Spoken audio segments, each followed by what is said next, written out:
And then other area we've been leaning into is more on the social side. So we just recently became a certified B Corp.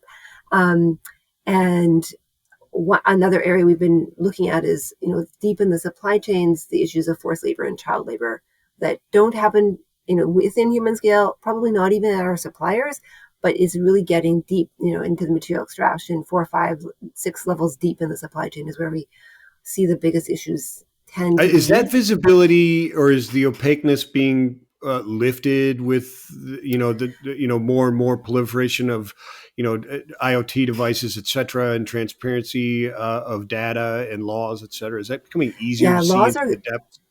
easier and not great and perfect yet. So definitely the Right. laws are doing a huge amount to then companies that didn't have it on their radar or didn't have any reason to have it on their radar now do have it on their radar. So there's so many more ways of looking at these things, so many more systems and tools to be able to say, how do you analyze for risk of child labor and forced labor? And of course, risk isn't a guarantee of what's actually happening. So that's the part where I don't think the world is there yet to understand like what's, you can analyze risk and get a good sense of like the likelihood of having child labor and forced labor, and all of that seems to track closely with audits. But if you want to know in your actual supply chain, it's still pretty hard to know what's Yeah. really happening in your supply chain.